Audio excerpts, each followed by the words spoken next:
La Guerra de las Galaxias de George Lucas. Episodio 4. Una nueva esperanza. Capítulo 6. Primera entrega.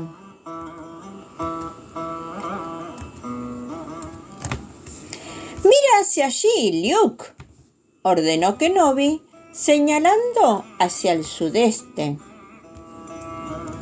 El vehículo terrestre de alta velocidad siguió avanzando sobre el terreno arenoso del desierto. Yo diría que es humo. Luke echó un vistazo en la dirección indicada. No veo nada. De todos modos, avancemos hacia allí. Tal vez alguien esté en apuros. Luke hizo girar el vehículo. Poco después, las espirales ascendentes de humo que Kenobi había detectado antes se mostraron a sus ojos. Después de alcanzar una ligera elevación, el vehículo descendió por una suave pendiente hasta un cañón ancho y poco profundo, lleno de formas retorcidas y quemadas, algunas de ellas orgánicas.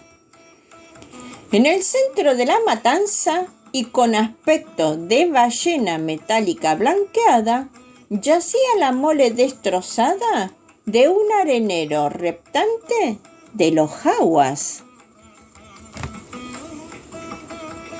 Luke detuvo el vehículo. Kenobi se apeó después de él y juntos se pusieron a examinar los restos de la destrucción. Varias depresiones ligeras en la arena llamaron la atención de Luke. Caminó más rápido. Se detuvo junto a ellas y las estudió un instante antes de llamar a Kenobi. «Es cierto. Parece hecho por los habitantes de la arena. Aquí hay pisadas de bantas». Luke reparó en el destello de un metal semienterrado en la arena y allí hay un trozo de una de esas enormes hachas dobles que utilizan. Meneó confundido la cabeza. Nunca oí hablar de estos incursores cometieran fechorías de esta calibre. Se echó hacia atrás y observó la calcinada y deforme mole del arenero reptante. Kenobi se había colocado a su lado. Estudiaba las anchas y enormes pisadas que aparecían en la arena. «No fueron ellos», declaró distraídamente, «pero alguien intentó que nosotros y cualquiera se topara con esto lo creyera». Luke se detuvo a su lado. «No lo comprendo». «Mira con atención estas pisadas», le dijo el anciano, señalando la más cercana y después las demás. «¿Notas algo raro?» Luke movió negativamente la cabeza. El que las dejó cabalgaba en bantas situados uno al lado del otro. Los habitantes de la arena siempre conducen los bandas uno detrás del otro, en fila india, para ocultar su poderío de los observadores alejados. Kenobi dejó que Luke observara boquiabierto el conjunto paralelo de huellas y consagró su atención al arenero reptante. Señaló el sitio donde los disparos de armas de un tiro habían destruido portalones, bandas de rodamientos y traviesas. Observa la precisión con que se utilizó esta potencia de fuego. Los habitantes de la arena no son tan precisos. A decir verdad, nadie en Tatooine dispara y destruye con tanta eficacia. Giró y estudió el horizonte. Uno de los riscos cercanos ocultaba un secreto y una amenaza. Solo las tropas imperiales efectuarían un ataque a un arenero reptante con tan tría precisión. Luke se acercó a uno de los pequeños y arrugados cuerpos y le dio vuelta con el pie. Su rostro se contrajo de repugnancia al ver lo que quedaba de la conmovedora criatura. Son los mismos jaguas que nos vendieron Artú y Tripio a tío Owen y a mí. Reconozco el dibujo del manto de este. ¿Por qué los soldados imperiales exterminarían a los jaguas y a los habitantes de la arena? Debieron de asesinar a algunos incursores para apoderarse de los bantas. Su mente trabajó frenéticamente y notó que se ponía demasiado tenso al mirar el vehículo terrestre, situado más allá de los cadáveres de los jaguas que se descomponían rápidamente. Pero si rastrearon a los androides hasta los jaguas, primero tuvieron que enterarse de a quién se los vendieron. Esto los conduciría a Luke, presa del delirio, se dirigía a saltos hacia el vehículo terrestre. ¡Luke, espera, Luke!, gritó Kenobi. ¡Es demasiado peligroso! ¡Nunca podrás! Luke no oyó nada, salvo el rugido en sus oídos. No sintió nada, salvo la quemazón en su corazón. Se metió de un salto en el vehículo y casi simultáneamente apretó a fondo el acelerador. En un estallido de arena y grava, dejó a Kenobi y a los dos robots en medio de los cuerpos quemados, enmarcados por los restos todavía humeantes del arenero reptante.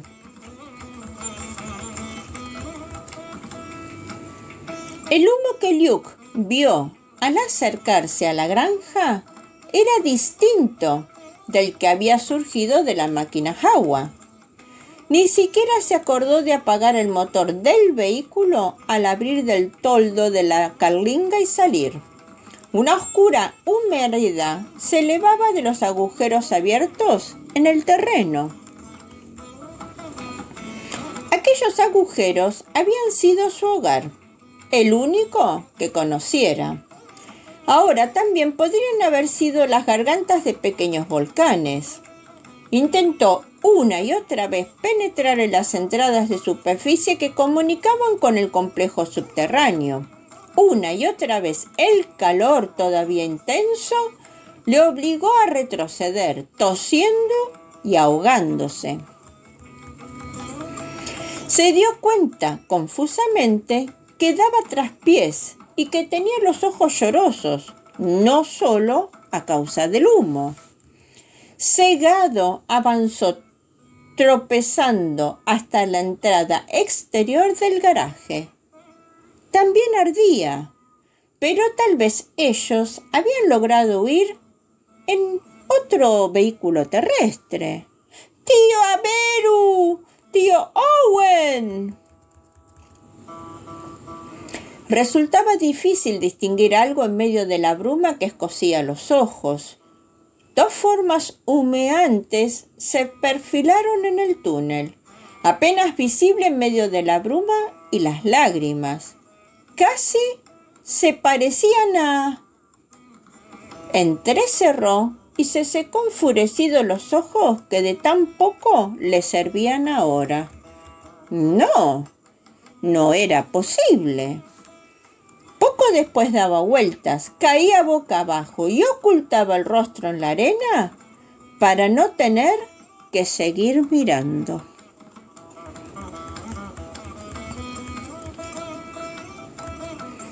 La sólida pantalla tridimensional cubría, desde el suelo hasta el cielo raso, una pared de la amplia cámara. Mostraba 1.000.000 de sistemas estelares, minúscula porción de la galaxia, pero que no dejaba de ser una exhibición impresionante cuando se efectuaba de semejante manera. Abajo, mucho más abajo, la enorme figura de Darth Vader estaba flanqueada por el gobernador Tarkin, el almirante Motti y el general Taggart, olvidados sus antagonismos personales ante el temor reverencial del momento.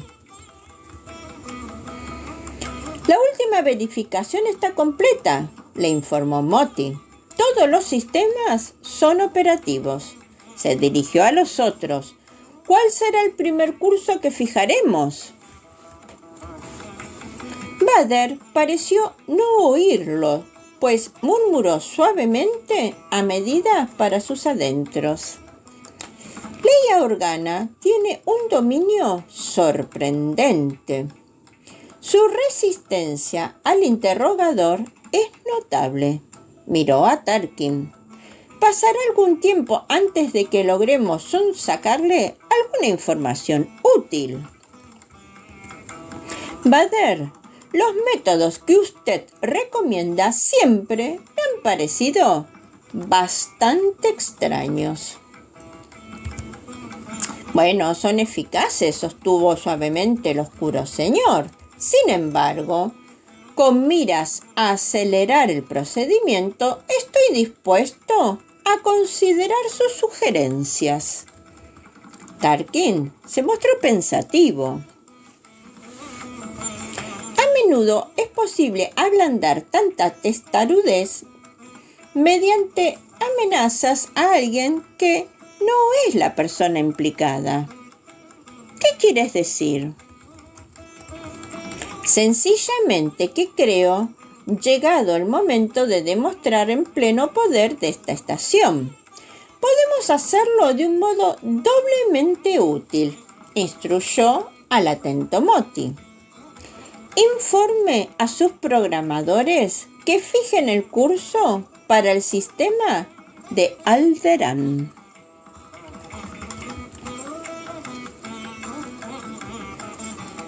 El orgullo no impidió que Kenobi se cubriera la boca y la nariz con una vieja bufanda para evitar el olor pútrido de la hoguera que el viento arrastraba. Aunque poseían aparato sensorio olfativo, R2-D2 y Tripio no necesitaban esta protección. Tripio, que incluso estaba equipado para discernir en cuanto a gradaciones aromáticas, podía ser artificialmente selectivo cuando lo deseaba. Los dos androides ayudaron a Kenobi a arrojar el último cadáver a la pira llameante. Después retrocedieron y observaron cómo seguían ardiendo los cuerpos. No se trataba de que los recolectores del desierto fueran incapaces de recoger al raptante arenero quemado Monto y Lirondo, sino que Kenobi sustentaba valores que la mayoría de los hombres modernos habrían considerado arcaicos. No entregaría a nadie a los roedores de huesos y a los gusanos de las tumbas, ni siquiera a un inmundo jaguar. Al oír un repiqueteo creciente, Kenobi se apartó de los restos del maloliente montón y vio que el vehículo terrestre se acercaba a una velocidad prudente, muy distinta de la que había utilizado al marcharse. El vehículo frenó y se detuvo cerca, pero no mostró señales de vida. Ben indicó a los dos robots que le siguieran y se dirigió hacia el aparato. La carlinga se abrió y Luke apareció inmóvil en el asiento del piloto. No respondió a la interrogadora mirada de Kenobi. Esto bastó para que el anciano supiera qué había ocurrido. Comparto tu dolor, Luke, dijo por último suavemente, nada podías hacer. Si hubieses estado allí ahora, tú también estarías muerto. Y los androides en manos de los imperiales. Ni siquiera la fuerza. ¡Maldita sea su fuerza!, gruñó Luke con súbita violencia. Levantó la cabeza y miró a Kenobi. Su mandíbula apretada pertenecía a un rostro mucho más viejo. Ven, le llevaré hasta el puerto espacial de Mos Eisley. Quiero ir con usted hasta Alderaan. Aquí ya no hay nada para mí. Su mirada se dirigió hacia el desierto y se centró en algo, más allá de la arena, las piedras y los muros del cañón. Quiero aprender a ser un Jedi, como mi padre. Se detuvo y las palabras se atragantaron como un hueso en su garganta. Kenobi entró en la carlinga, apoyó suavemente la mano en el hombro del joven y después se echó adelante para hacer un lugar a los dos robots. Luke, haré todo lo que pueda para que consigas lo que quieres. Por el momento, vayamos a Mos Eisley. Luke asintió y cerró la carlinga. El vehículo terrestre de alta velocidad se dirigió hacia el sudeste. Atrás quedaba el arenero reptante todavía humeante, la pira funeraria de los Jawa y la única vida que Luke había conocido.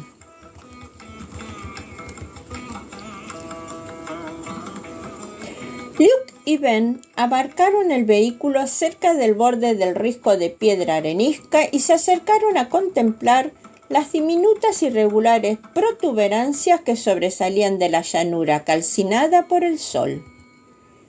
La informe maraña de estructuras de cemento de baja calidad, piedras y plastoides, se extendían hacia afuera, a la manera de los rayos de una rueda, desde una planta central de distribución de agua y energía. En realidad, la ciudad era considerablemente mayor de lo que parecía, dado que una buena parte se encontraba bajo tierra. Las uniformes y circulares depresiones de las estaciones de lanzamiento, que a esa distancia semejaban cráteres producidas por las bombas, caracterizaban el paisaje urbano. Una brisa ligera recorría el agostado terreno y agitó la arena contra los pies y las piernas de Luke, mientras éste se ponía las gafas protectoras. «Allí está», murmuró Kenobi, e indicó un conjunto poco impresionante de edificios. El puerto espacial de Mos Eisley, el sitio ideal para perdernos mientras buscamos un pasaje fuera del planeta. En ningún otro lugar de Tatooine existe una tan desdichada colección de vilezas y de tipos de mala fama. Luke, debemos ser muy cautosos, pues el Imperio ha dado el alerta sobre nosotros. La población de Mos Eisley nos encubrirá perfectamente. Luke le miró con decisión. Obi-Wan, estoy preparado para cualquier cosa. Luke, me pregunto si comprendes lo que esto puede significar, pensó Kenobi, pero se limitó a asentir mientras iniciaba el regreso al vehículo terrestre. A diferencia de Aurkenhead, en Mos Eisley moraba el suficiente número de personas para que hubiera movimiento en medio del calor diurno. Construida desde un principio para fines comerciales, hasta los edificios más viejos de la ciudad estaban diseñados de tal modo que protegían de los soles gemelos. Desde afuera parecían primitivos y muchos le eran.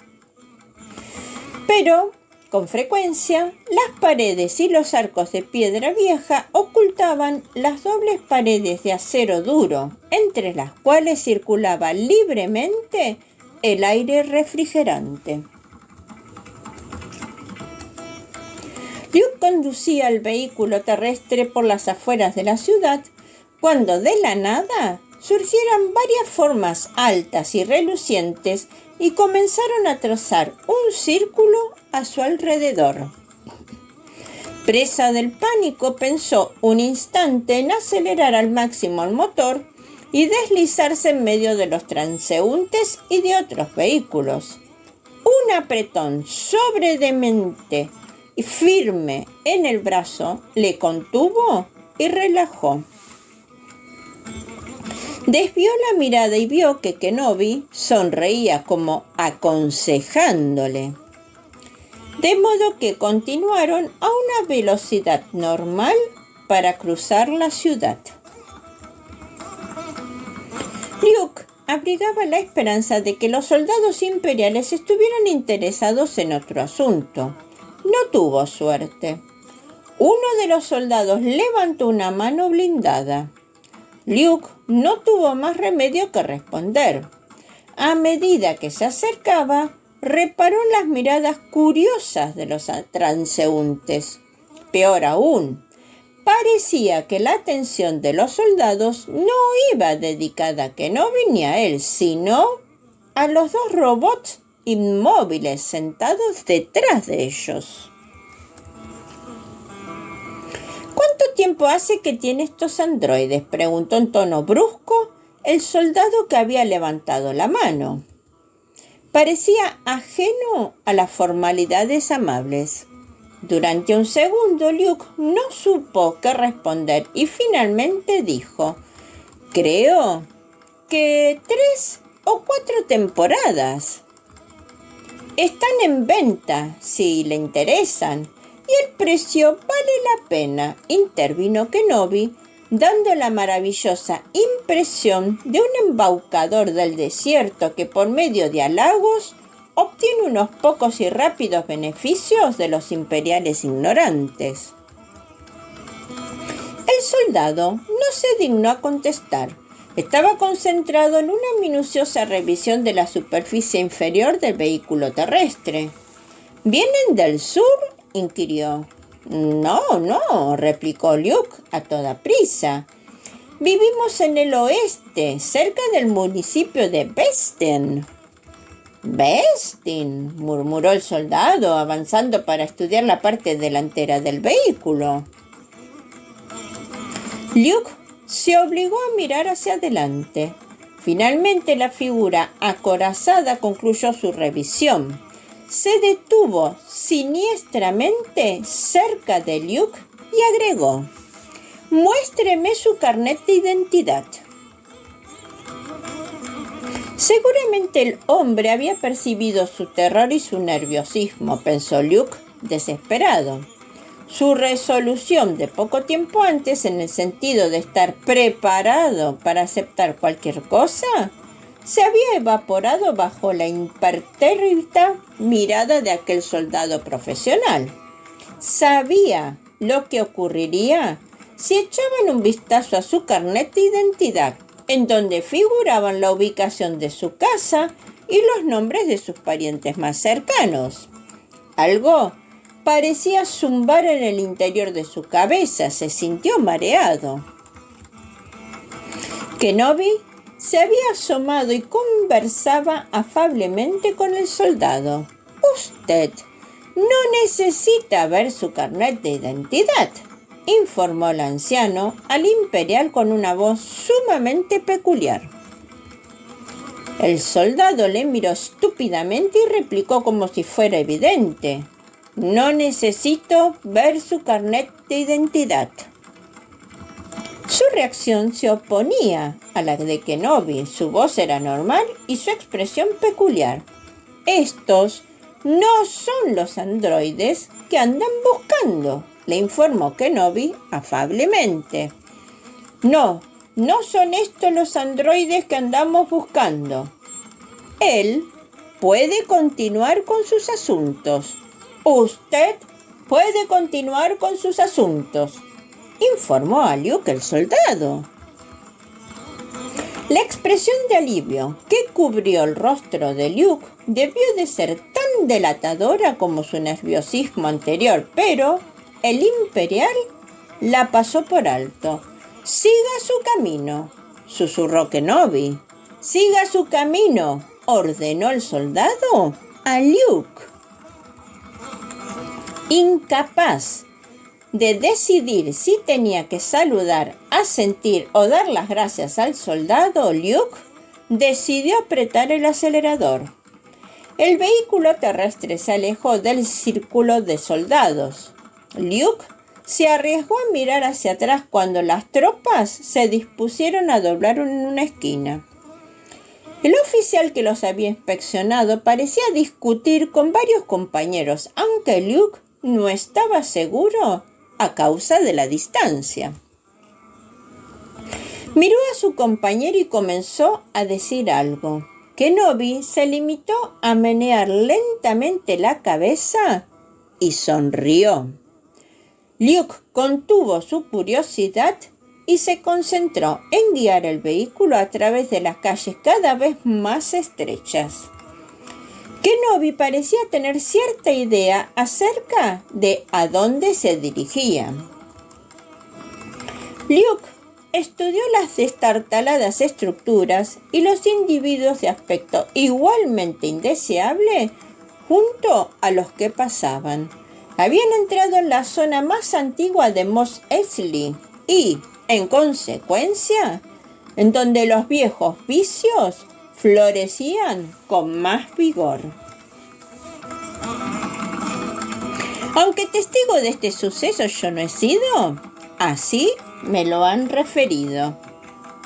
Fifi la cuentacuentos, escuchando relatos al rescate de una saludable y compartida tradición, te invita a suscribirte a su canal para que cada domingo de sus estrenos puedas disfrutar y a descubrir en su lista de reproducción la numerosa y variada propuesta de audio narración.